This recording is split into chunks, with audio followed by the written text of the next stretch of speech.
నమస్తే welcome to KBR news 9 bulletin లో ముందుగా హెడ్లైన్స్ చూద్దాం. రుజువు చేస్తే చంద్రబాబుకు సాష్టాంగ నమస్కారం చేస్తా అంబాటి రాంబాబు.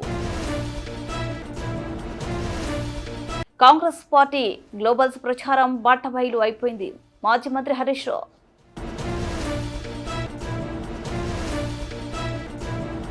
పదవ తరగతి పేపర్ లీకేజీపై బీఆర్ఎస్ నేత ప్రవీణ్ కుమార్ తీవ్ర విమర్శలు.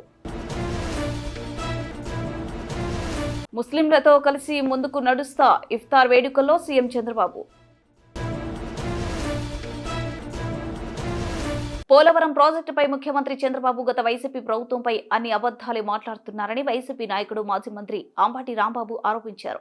ఏపీ సీఎం పోలవరం ప్రాజెక్టును సందర్శించి మీడియాతో మాట్లాడుతూ వైసీపీ పాలనపై విరుచుకుపడ్డారు. ఈ సందర్భంగా చంద్రబాబు చేసిన వ్యాఖ్యలను రాంబాబు తిప్పికొట్టారు.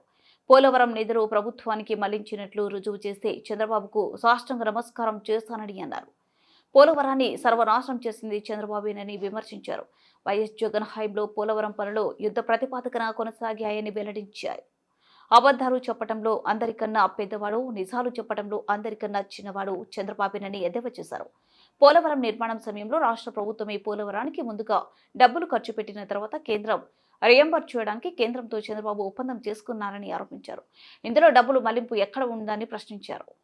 ఒకానొక సందర్భంలో 2018కి పూర్తి చేసి 2019 ఎన్నికలకు వెళ్తాం, పూర్తి చేయండి అసలు ఎన్నికలకే వెళ్ళాం,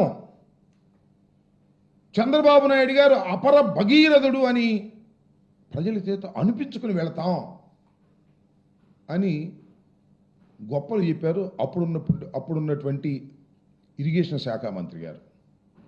సరే, మళ్ళా ఇప్పుడు ఆయనకు అవకాశం వచ్చింది చంద్రబాబు నాయుడు గారికి. సరే, ఆయన ఏదో 2007కి పూర్తి చేసేస్తాం అనే మాట మాట్లాడారు. సరే, ఆయన మేము ఇప్పుడు పూర్తి చేస్తాం, అది చేస్తాం, ఇది చేస్తాం అని ఆయన గొప్పలు చెప్పుకుంటే అది వేరే అంశం. కానీ జగన్మోహన్ రెడ్డి గారి ప్రభుత్వం మీద బురదలేటటువంటి కార్యక్రమాలు అవకాశం దొరికినప్పుడల్లా చేస్తున్నారు. దానిలో కూడా ఈ పోలవరాన్ని ఉపయోగించుకొని అనేక సందర్భాల్లో చంద్రబాబు నాయుడు గారు మాట్లాడుతున్నారు. ఆయన ఏమంటారంటే 2019 తర్వాత ప్రజలు మమ్మల్ని దించేశారు, కానీ మమ్మల్ని మళ్ళా తిరిగి అధికారంలోకి తీసుకొచ్చినట్టయితే 2020కే మేము పోలవరాన్ని పూర్తి చేసేవాళ్ళం అని అంటున్నాడు. ఇందాకే పోలవరంలో మాట్లాడుతూ 2018కి పూర్తి చేస్తానని చెప్పాడు. 2019లో మళ్ళీ తిరిగి ఆయన అధికారంలోకి తీసుకొచ్చినట్టయితే 2020-21 కల్లా పూర్తి చేసేవాడట. ఇప్పుడంతా కూడా జగన్మోహన్ రెడ్డి గారు 5 సంవత్సరాల పరిపాలనలో విధ్వంసం చేసేశారట, పోలవరాన్ని సర్వనాశనం చేసేశారట. అప్పుడప్పుడు అంటున్నాడు కదా, రాష్ట్రంలో కూడా 14 లక్షల కోట్ల రూపాయలు అప్పు చేసి రాష్ట్రాన్ని సర్వనాశనం చేశారు అని. చివరికి లెక్కలు చూస్తేనేమో 6,000 కోట్లు. పచ్చి అబద్ధాలు, పచ్చి అసత్యాలు చెప్పి జగన్మోహన్ రెడ్డి గారి మీద బురదలాలనేటువంటి కార్యక్రమాన్ని చేస్తున్నారు. అదే పద్ధతిని ఇవాళ చంద్రబాబు నాయుడు గారు పోలవరంలో కూడా అదే పద్ధతిని అనుసరిస్తూ ఉన్నారు.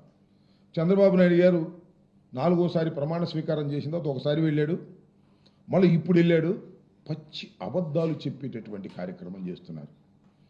నేను అనేక సందర్భాల్లో ఇంతకు ముందు కూడా ప్రశ్నించా చంద్రబాబు నాయుడు గారిని, ఇప్పుడు కూడా అదే మళ్ళా ప్రశ్నిస్తా. ఎందుకంటే మళ్ళా చంద్రబాబు నాయుడు గారు అవే మాటలు చెప్తున్నారు కాబట్టి.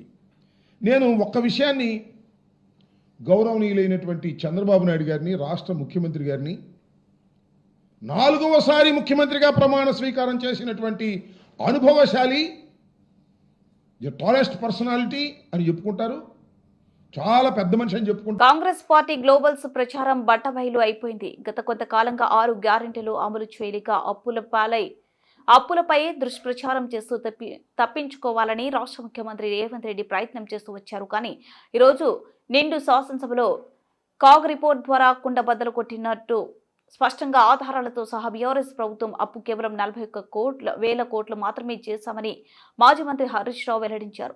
గత సంవత్సరం మేము గత 16 నెలల నుంచి ఏదైతే చెప్పామో ఇవాళ కాగ్ రిపోర్ట్ కూడా మేము చెప్పింది నిజమని చాలా స్పష్టంగా చేసి చెప్పింది. కాగ్ రిపోర్ట్ చెప్పడమే కాదు, బట్టి విక్రమార్క కూడా అసెంబ్లీలో మేం చెప్పిందే నిజమని చెప్పారు. అంటే ప్రభుత్వం మరియు గ్యారంటీల రూపంలో తీసుకున్న మొత్తం కూడా కలిసి 4,17,000 కోట్లు మాత్రమే అని హరీష్ రావు ప్రశ్నించారు. కాంగ్రెస్ పార్టీ గోబల్స్ ప్రచారం బట్టబయలైపోయింది. గత కొంతకాలంగా 6 గ్యారంటీలు అమలు చేయలేక అప్పులపై దుష్ప్రచారం చేస్తూ తప్పించుకోవాలని రాష్ట్ర ముఖ్యమంత్రి రేవంత్ రెడ్డి గారు ప్రయత్నం చేస్తూ వచ్చారు. కానీ ఈరోజు నిండు శాసనసభలో కాగ్ రిపోర్ట్ ద్వారా కుండ బద్దలు కొట్టినట్టు స్పష్టంగా ఆధారాలతో సహా బీఆర్ఎస్ ప్రభుత్వ అప్పు కేవలం 41,000 కోట్లు మాత్రమే, ఏడాదికి 41,000 కోట్లు మాత్రమే చేశామని గత సంవత్సరంన్నర నుంచి మేము చెప్తూ వచ్చాం. మేము గత 16 నెలల నుంచి ఏదైతే చెప్పామో ఇవాళ కాగ్ రిపోర్ట్ కూడా మేము చెప్పిందే నిజమని చాలా స్పష్టంగా తేల్చి చెప్పింది. కాగ్ రిపోర్టు చెప్పడమే కాదు, బట్టి విక్రమార్క గారు కూడా అసెంబ్లీలో మేం చెప్పిందే నిజమని చెప్పారు. అంటే ప్రభుత్వము మరియు గ్యారంటీల రూపంలో తీసుకున్న మొత్తం కూడా కలిపి 4,17,000 కోట్లు మాత్రమే. 10 ఏళ్లలో 4,17,000 కోట్లు అంటే సంవత్సరానికి 41,000, 42,000 కోట్లు. అంటే కాంగ్రెస్ ప్రభుత్వం 1,58,000 కోట్ల రూపాయలు అప్పు చేసింది. చేసిన పని అయితే సున్నా. ఇలా నగ్నంగా ఇంకొక విషయం బయటపడ్డది. ముఖ్యమంత్రి గారేమో 3 గంటల 44 నిమిషాలకు సభలో మాట్లాడుతూ 1,52,000 కోట్లు అప్పులకు మిత్తిల గట్టమని చెప్పిండు. 7 గంటల 44 నిమిషాలకు బట్టి విక్రమార్క మాట్లాడుతూ 88,000 కోట్లు అప్పులు మిత్తిల కింద గట్టమన్నారు. 4 గంటల్లోనే ముఖ్యమంత్రికి ఉప ముఖ్యమంత్రి మధ్య 70,000 కోట్ల తేడా వచ్చింది. అంటే ఇలా ముఖ్యమంత్రి గోబల్స్ ప్రచారం చేయాలని ప్రయత్నం చేసింది. ఈయన ఆర్థిక మంత్రిగా ఉప ముఖ్యమంత్రిగా రాష్ట్ర ప్రభుత్వ ఖజానా నుంచి చెల్లించేది మాత్రమే రాష్ట్ర ప్రభుత్వ అప్పు. మేము గత 16 నెలలుగా ఏ లెక్క అయితే చెప్పామో ఇవాళ అదే లెక్క కరెక్ట్ అని కాగు చెప్పింది. సభ సాక్షిగా బట్టి విక్రమార్క గారు కూడా అదే చెప్పారు. సో ఇప్పటికైనా కాంగ్రెస్ నాయకులారా 6 లక్షల అప్పు, 7 లక్షల అప్పు, 8 లక్షల అప్పు అని గోబల్స్ మానుకోండి. బీఆర్ఎస్ ప్రభుత్వ అప్పు ఏడాదికి 41,000 కోట్లు, కాంగ్రెస్ చేసింది 1,58,000 కోట్లు. ఇది నేను చెప్పలే, రేవంత్ రెడ్డి గారే చెప్పారు. ఇకపోతే శాసనసభ బడ్జెట్ సమావేశాల్ని బీఆర్ఎస్ పార్టీ అద్భుతంగా ఉపయోగించుకున్నది. మేము చాలా స్పష్టంగా కాంగ్రెస్ తప్పిదాలను ఎత్తి చూపాం, కాంగ్రెస్ వైఫల్యాలను ఎండగట్టాం. 6 గ్యారంటీల అమల్లో కాంగ్రెస్ ప్రభుత్వం దారుణంగా ఫెయిల్ అయిన తీరును ఈ సభ ద్వారా గట్టిగా నిలదీయగలిగాం. కానీ కాంగ్రెస్ పార్టీ ఈ సభను మరి ఒక ప్రహసనంలాగా సాంప్రదాయాలను మంటగలిపే విధంగా కాంగ్రెస్ పార్టీ వ్యవహరించింది. తమ హయాంలో సస్పెన్షన్లు ఉండవని గతంలో చెప్పారు. కానీ మా సీనియర్ సభ్యుడు జగదీష్ రెడ్డి గారు ఏకవచనం ప్రయోగించకుండా ఆయనను అకారణంగా జగదీష్ రెడ్డి గారిని సస్పెండ్ చేశారు. గ్యారంటీలపై మాట తప్పినట్టే సస్పెన్షన్ల మీద కూడా ఈ కాంగ్రెస్ ప్రభుత్వం మాట తప్పింది. ఇవాళ ప్రజా సమస్యల మీద మేము ప్రశ్నోత్తరాలు చాలా వేశాం. 12 రోజుల్లో కేవలం 2 రోజులు మాత్రమే ప్రశ్నోత్తరాలు జరిపి 10 రోజులు క్వశ్చన్ అవర్ లేకుండా తప్పించుకునే ప్రయత్నం ఈ ప్రభుత్వం చేసింది. స్వల్పకాలిక చర్చలు చేస్తామన్నారు, బీఏసీలో ఒప్పుకున్నారు. స్వల్పకాలిక చర్చలకు ఒక్కదానికి కూడా అవకాశం ఇవ్వలేదు. సీఎం మంత్రుల సమాధానాల్లో సీరియస్నెస్ లోపించింది. ఇకపోతే కేవలం రాజ్యాంగం ప్రకారంగా బడ్జెట్ పాస్ చేసుకోవాలి కనుక బడ్జెట్ను పాస్ చేసుకోవడమే లక్ష్యంగా ఈ సమావేశాలు నిర్వహించినటువంటి పరిస్థితి మనకు కనబడతా ఉంది. ఇవాళ డీలిమిటేషన్ మీద మా నాయకులు కేటీఆర్ గారు మాట్లాడటం అంటే మైక్ ఇవ్వకుండా డీలిమిటేషన్ తీర్మానం మీద ముఖ్యమంత్రి గారు మాత్రమే చదివి ఇవాళ ప్రతిపక్షానికి అవకాశం లేకుండా ఇవాళ మా హక్కులను కాలరాసే ప్రయత్నం చేశారు. ముఖ్యమంత్రి గారు కేవలం హెడ్లైన్స్ కోసము హెడ్డింగ్ల కోసం మాట్లాడుతున్నట్టు తప్ప సభలో సీరియస్గా ఉండడం కానీ మేము అడిగిన ప్రశ్నలకు సమాధానం ఒక్కటి కూడా చెప్పలేకపోయారు. నిన్న సుప్రీంకోర్టులో ఉన్న ఫిరాయింపుల అంశాన్ని కూడా సభలో ప్రస్తావించి సభా సాంప్రదాయాలకు విరుద్ధంగా వారు మాట్లాడారు. దీన్ని మేము సుప్రీంకోర్టు దృష్టికి కూడా తీసుకువెళ్తాం. రుణమాఫీ ముగిసిందని చెప్పారు. మేము ఇందాకనే చెప్పాం సభలో, వానాకాలం రైతు బంధు 8,000 ఎగ్గొట్టారు, యాసంగి 4,000 ఎగ్గొట్టినారు, 12,000 కోట్లు రైతు భరోసా కింద ఇవ్వాల్సిన డబ్బులు ఎగ్గొట్టిండ్రు. ఇచ్చింది 20,000. అంటే మీ రుణమాఫీ పథకంలో రైతులకు ఇచ్చింది కేవలం 8,000 కోట్లే. 12,000 కోట్లు రైతు బంధుని ఎగ్గొట్టిండ్రు, 20,000 రుణమాఫీ ఇచ్చిండ్రు. అంటే మొత్తంగా మీరు ఇచ్చింది కేవలం 8,000 కోట్లు మాత్రమే. ఇకపోతే బీజేపీ నగ్నంగా కాంగ్రెస్ బీజేపీల మైత్రి ఈ సభ ద్వారా బట్టబయలైపోయింది. కాంగ్రెస్ బీజేపీలు ఒకరికొకరు పరస్పరంగా వాళ్ళు పొగుడుకుంటూ సభలో ఇవాళ అలిమించుకుంటూ షేక్ హ్యాండ్లు ఇచ్చుకుంటూ కాంగ్రెస్ ఏ పేపర్ ఇస్తే బీజేపీ నాయకులు దాన్నే మాట్లాడే ప్రయత్నం చేసినారు. కాంగ్రెస్ బీజేపీల బంధం ఈ అసెంబ్లీ సమావేశాల్లో మరోసారి స్పష్టంగా బయటపడ్డది. మాకు దక్కిన సమయాన్ని పూర్తిగా మా సభ్యులందరూ కూడా ప్రజల పక్షాన మరి అనేక అంశాలు లేవనెత్తారు. అదేవిధంగా కోమటిరెడ్డి వెంకటరెడ్డి గారు ఆర్ఎండ్బి శాఖకు సంబంధించి తప్పుడు సమాచారం ఇస్తే మా నాయకులు ప్రశాంత్ రెడ్డి గారు దాన్ని గట్టిగా ఎత్తి చూపారు. మేము ఆయన తప్పులను స్పీకర్ గారికి సభా హక్కుల ఉల్లంఘన కింద ప్రివిలేజ్ మోషన్ కూడా కోమటిరెడ్డి వెంకటరెడ్డి గారి మీద ఇచ్చాం. చివరికి వెంకటరెడ్డి గారు బీఆర్ఎస్ వాదనే నిజమనే విధంగా ఒప్పించాం మేమని చెప్తా ఉన్నాం. అదేవిధంగా కాంగ్రెస్ పార్టీ ప్రజలకు ఇచ్చిన మేనిఫెస్టో మీద మేము అడిగిన ఏ ఒక్క ప్రశ్నకు కూడా సమాధానం చెప్పలేకపోయింది. ఇవాళ కేటీఆర్ గారు రుణమాఫీ మీద కొడంగల్కి పోదామా సిరిసిల్లకు వస్తారా అని సవాల్ విసిరితే దాని మీద కూడా సమాధానం చెప్పకుండా తోక ముడిచి ప్రభుత్వం పారిపోయింది. ఈ రకంగా ఇవాళ అనేక విషయాలు చర్చకు వచ్చాయి. ఇవాళ బీజేపీ నాయకులు అప్పుల గురించి మాట్లాడుతున్నారు. బీజేపీ పార్టీ ఇవాళ వాళ్ళు ఒక విషయం గుర్తుపెట్టుకోవాలి. మొత్తం ఈ దేశాన్ని పరిపాలించిన అందరు ప్రధానమంత్రులు 60 ఏళ్లలో ఈ దేశం చేసిన అప్పు 57 లక్షల కోట్లయితే 10 ఏళ్లలో బీజేపీ ప్రభుత్వం చేసిన అప్పు 125 లక్షల కోట్లు. అంటే 125 లక్షల కోట్ల అప్పు చేసిండ్రు. 57 లక్షలు 60 ఏళ్లలో అయితే 10 ఏళ్లలో 125 లక్షల కోట్లు చేసిండ్రు. అంటే 57% ఆఫ్ జీడిపి, 57% జీడిపిలో అప్పులు చేసిన బీజేపీ వాళ్ళు ఇవాళ నీతులు చెప్తారు. ఇవాళ మీ కథ ఎట్లున్నదంటే 100 ఎలుకలు తిన్న పిల్లట నేను శాఖాహారి అన్నదట. ఈ దేశంలో అత్యధిక అప్పులు చేసి జీడిపిలో 57% అప్పు చేశారు. ఈ రోజు కూడా నిన్న పార్లమెంట్లో చెప్పిన సమాధానం ప్రకారంగా ఈ రాష్ట్ర అప్పు జిఎస్డిపిలో 27% లోబడే ఉంది. ఈ రాష్ట్రం 27, మీది 57. ఇంకా మీరు మాట్లాడతారు. మీకు మాట్లాడే నైతికత ఎక్కడిది అని చెప్పి కూడా నేను ఈరోజు అడుగుతా ఉన్నాను.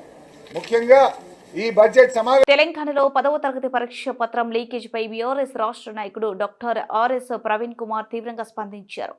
కాగజ్ నగర్లో జరిగిన ప్రెస్ మీట్లో ఆయన మాట్లాడుతూ పరీక్షల నిర్వహణలో ప్రభుత్వ వైఫల్యం స్పష్టంగా కనిపిస్తుందని విమర్శించారు. పరీక్షల నిర్వహణలో పూర్తిగా వైఫల్యం, పరీక్ష కేంద్రాలు, భద్రత వ్యవస్థ పూర్తిగా విఫలమైందని ప్రవీణ్ కుమార్ అన్నారు. లీకేజీని ప్రశ్నిస్తే ప్రతిపక్షాలపై కేసులు పెట్టడమేంటని నిలదీశారు. పోలీసులు, అధికారులు, ఇన్విజిలేటర్లు అందరూ ఉండగా పేపర్ లీకేజ్ ఎలా జరిగింది, నిందితుడు వెనుక ఎవరున్నారు అని ప్రశ్నించారు. కేటీఆర్పై ఎస్సీ ఎస్టీ అట్రాసిటీ కేసుపై స్పందన. కేటీఆర్పై ఎస్సీ ఎస్టీ అట్రాసిటీ కేసు పెట్టడాన్ని ప్రవీణ్ కుమార్ తప్పుపట్టారు. 125 అడుగుల అంబేద్కర్ విగ్రహం పెట్టినందుకు, దళిత బంధు అమలు చేస్తున్నందుకు, గురుకులాలు స్థాపించినందుకు కేసు పెట్టారా అని ఆయన ప్రశ్నించారు. అట్రాసిటీ కేసు అసలు ఎవరిపై పెట్టాలో చూస్తే 80 మంది గురుకుల విద్యార్థులు మరణానికి బాధ్యులైన రేవంత్ రెడ్డి ప్రభుత్వంపైనే కేసు నమోదు చేయాలని డిమాండ్ చేశారు. అదేవిధంగా మరి ఈ పేపర్ లీకేజ్ వ్యవహారం వెనుక మరి విద్యాశాఖ మంత్రి మీరే కదా రేవంత్ రెడ్డి గారు, మరి దీని మీద పూర్తి స్థాయి విచారణకు ఆదేశించి దీని వెనుక ఎవరున్నారు, ఆ వేముల వీరేశం గారి మనుషులు ఉన్నారా లేకపోతే ఎవరు మనుషులు ఉన్నారు అనేది క్లియర్గా మీరు మరి పూర్తి స్థాయి విచారణకు ఆదేశించి వాళ్ళ మీద కేసులు పెట్టి దీని లోతుల్లోకి పోవాలి కదా. అది చేయకుండా మీరు ఏమీ సంబంధం లేని ప్రజల ప్రయోజనాలను రక్షించడం కోసం పోరాడుతున్న కేటీఆర్ గారి మీద కేసులు పెట్టారు. కేటీఆర్ గారికి ఎట్లా తెలుస్తుందండి వారి కులం, లేకపోతే ఆ దిలీప్ కొనదాంకి ఎట్లా తెలుస్తుంది వాళ్ళ కులం, లేకపోతే ఆ మన్నె క్రిషాంక్ డాక్టర్ మన్నె క్రిషాంక్ వాళ్ళ కులం ఎట్లా తెలుస్తుంది? ఒకవేళ తెలిసినా కూడా వాళ్ళని కులం పేరుతో ఏమన్నా దూషించిండు ఆయన. ఆ విద్యార్థుల్లో కూడా ఎస్సీ ఎస్టీ విద్యార్థులు ఉన్నారు కదా, మరి వాళ్ళ ప్రయోజనాల గురించి కూడా కొట్లాడుతున్నారు కదా, ఆ విషయం వీళ్ళకు గుర్తుకు రావడం లేదా? అంటే బ్లైండ్గా వీళ్ళ మీద కేసు పెట్టండి, బ్లైండ్గా వీళ్ళని జైలుకు పంపించాలి అన్న ఆలోచనతోనే ఈరోజు ఇక్కడ తెలంగాణలో పోలీసు రాజ్యం లేకపోతే రేవంత్ రెడ్డి రౌడీ రాజకీయమే నడుస్తుంది తప్ప ఇంకోటి కాదు అని చెప్పేసి నేను ఈ సందర్భంగా చెప్తున్నాను. ఇలా మరి కేటీఆర్ గారు చేసిన తప్పేంది? అసెంబ్లీ వేదికగా ఈరోజు తెలంగాణ ప్రభుత్వం కమిషన్ల సర్కారు నడిపిస్తూ ఉన్నదని అడగడం తప్ప, లగచర్ల రైతుల గురించి పోరాడడం తప్ప, లేకపోతే ఎస్సీ విద్యార్థులకు స్టడీ సర్కిల్స్లో అన్యాయం జరుగుతున్న విషయాన్ని గురించి మాట్లాడడం తప్ప, గురుకులాల్లో ఇప్పటి వరకు ఎస్సీ గురుకులాలు ఎస్టీ గురుకులాల్లో 84 మంది విద్యార్థులు చనిపోయారు, వాళ్ళ ప్రాణాలను కాపాడడం కోసం మాట్లాడడం తప్ప, కేసీఆర్ గారు ఎంతో గొప్పగా ఎంతో ముందు చూపుతో పెట్టిన గురుకులాలను ఈరోజు రేవంత్ రెడ్డి ప్రభుత్వం మూసేస్తూ ఉన్నది, వాటికి అద్దె కూడా చెల్లించడం లేదు. మరి వాటి గురించి మాట్లాడడం తప్ప అది అట్రాసిటీ అవుతుందా? విద్యార్థుల భవిష్యత్తు గురించి మాట్లాడడం అట్రాసిటీ అవుతుందా? లేకపోతే ఈ గూడుపుటాని ఈ మాఫియా గ్యాంగ్ ఏదైతే పేపర్ లీక్ చేసిందో వాళ్లకు అక్కడ స్థానిక ఎమ్మెల్యే స్థానిక కాంగ్రెస్ వక్ఫ్ ఆస్తులను పరిరక్షిస్తామని ముఖ్యమంత్రి చంద్రబాబు స్పష్టం చేశారు. అన్ని విషయంలోనూ ముస్లింలతో కలిసి ముందుకు నడుస్తామని, వారికి అండగా ఉంటామని పేర్కొన్నారు. మత సామరస్యాన్ని కాపాడటమే కాకుండా అన్ని విధాలుగా ముస్లిం మైనార్టీలను అభివృద్ధి చేసే బాధ్యత తీసుకుంటామని హామీ ఇచ్చారు. ముస్లింల అభివృద్ధికి కృషి చేసింది ఒక్క తేదీపైనేనని స్పష్టం చేశారు. విజయవాడలో నిర్వహించిన ఇఫ్తార్ వేడుకల్లో ఆయన పాల్గొన్నారు. మత పెద్దలతో కలిసి ప్రార్థనలు చేశారు. ఈ సందర్భంగా చంద్రబాబు మాట్లాడుతూ 40 ఏళ్లుగా రంజాన్ పండుగలో భాగస్వామ్యం అవుతున్న క్రమశిక్షణ, దాతృత్వం, ధార్మిక చింతన కలయికే రంజాన్ మాసం. ఉదయం నుంచి సాయంత్రం వరకు కఠినమైన దీక్ష చేస్తారు. ఇది గొప్ప ఆచారం. ఖురాన్ చదవడం, ప్రార్థనలు, ఇతరులకు సాయం చేయడం వంటి వాటితో ముందుకు వెళ్తున్నారు. వేరే వారికి సాయం చేయడం ఖురాన్ నేర్పించే మంచి గుణం. సమాజం కోసం కూడా దువా చేస్తున్నారు. అందరినీ మనస్ఫూర్తిగా అభినందిస్తున్నా అని తెలిపారు. ఈరోజు మిమ్మల్ని చూస్తే నేను 40 ఏళ్లుగా రంజాన్ జరుపుకుంటున్నాం. నేను కూడా భాగస్వామి అవుతున్నాను. అయితే మీ అందరిని చూసినప్పుడు ఒక క్రమశిక్షణ, ఒక దాతృత్వం, ధార్మిక చింతనల కలయికే ఈ యొక్క రంజాన్ మాసం అత్యంత పవిత్రమైన మాసం. మనం అందరం కూడా పవిత్రమైన భావంతో ఈ రంజాన్ పండుగ జరుపుకుంటున్నాం. ఈరోజు మీరందరినీ చూస్తే ఉదయం నుంచి ఇప్పటి వరకు నీళ్లు కూడా తీసుకోకుండా ఇప్పటి వరకు దీక్షలో ఉన్నారు. ఒక కఠినమైనటువంటి దీక్షతో ఉన్న మిమ్మల్ని మనస్ఫూర్తిగా అభినందిస్తున్నాను. ఇది ఒక గొప్ప ఆచారం, పవిత్రమైన ఆచారం. ఉదయం నుంచి ఖురాన్ చదవడం, ప్రార్థనలు చేయడం, ధ్యానం చేయడం, అదే మరి ఇతరులకు సహాయం చేయడం, ఇలాంటి మంచి పనులు చేసి ఒక పాజిటివ్ దృక్పథాన్ని అలవరుచుకొని మీరు మీ కుటుంబాలు ఆనందంగా ఉండడం కోసం పనిచేస్తున్నారంటే, అదే సమయంలో సమాజం కోసం కూడా మీరు దోహా చేస్తున్నారు. దానికి మనస్ఫూర్తిగా మిమ్మల్ని అందరినీ అభినందిస్తున్నానని చెప్పి కూడా నేను మీకు తెలియజేస్తున్నాను. ఈరోజు మనందరికీ ఖురాన్ నేర్పించినటువంటి ఒక మంచి గుణం, డబ్బులుండేవాళ్ళు వేరే వాళ్ళకి సహాయం చేయడం. ఇది ఒక పవిత్రమైన ఆశయంతో మీరందరూ ముందుకెళ్తున్నారు. అలాంటి సమయంలో మరొక్కసారి మిమ్మల్ని మనస్ఫూర్తిగా అభినందిస్తున్నాను. ఇప్పుడే కాదు, మొట్టమొదటి నుంచి కూడా తెలుగుదేశం పార్టీ మైనారిటీలతో అనేక కార్యక్రమాలతో అనుబంధం ఉంది. ఈరోజు ఈ రాష్ట్రంలో సమైక్య ఆంధ్రప్రదేశ్లో ఏమైనా జరిగిందంటే అది తెలుగుదేశం పార్టీ హయాంలో ముస్లింలకు న్యాయం జరిగింది తప్ప ఇంకోటి కాదు. పేదవాళ్ళు ఎక్కువ ఉన్నారనే ఉద్దేశంతోనే మొట్టమొదటిసారిగా ఎన్టీ రామారావు గారు మైనారిటీ ఫైనాన్స్ కార్పొరేషన్ పెట్టి మైనారిటీలకు సహాయం చేసిన పార్టీ తెలుగుదేశం పార్టీ. నేను ముఖ్యమంత్రిగా ఉన్నప్పుడు ఆ రోజు మీరు ఒక్కసారి చూస్తే ఉర్దూ అంత మునుపు ఆందోళన చేసేవారు.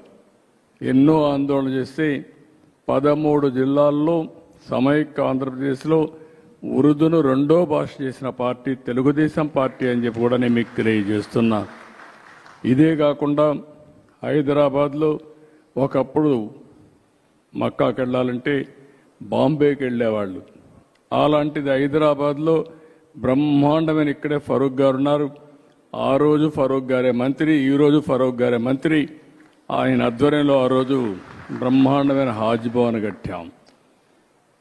అదే మాదిరిగా ఏ ఆస్తులైతే వక్ఫ్ బోర్డు ఆస్తులు ఉన్నాయో అవన్నిటికీ ప్రత్యేకమైన కమిటీలు పెట్టి అవన్నీ కూడా పరిరక్షించిన పార్టీ తెలుగుదేశం పార్టీ అని చెప్పి కూడా నేను మీకు తెలియజేస్తున్నా. హైదరాబాద్లో ఉర్దూ యూనివర్సిటీ నేను ఉన్నప్పుడే తీసుకొచ్చాను.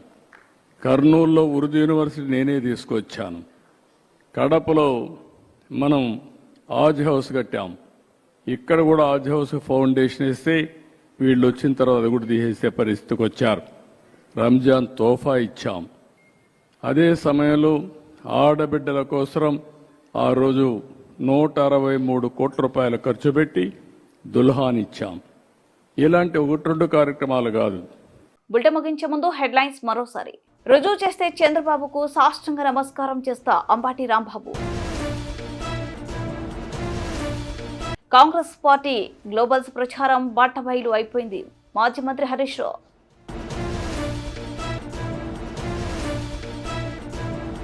పదవ తరగతి పేపర్ లీకేజీపై బీఆర్ఎస్ నేత ప్రవీణ్ కుమార్ తీవ్ర విమర్శలు. ముస్లింలతో కలిసి ముందుకు నడుస్తా ఇఫ్తార్ వేడుకల్లో సీఎం చంద్రబాబు.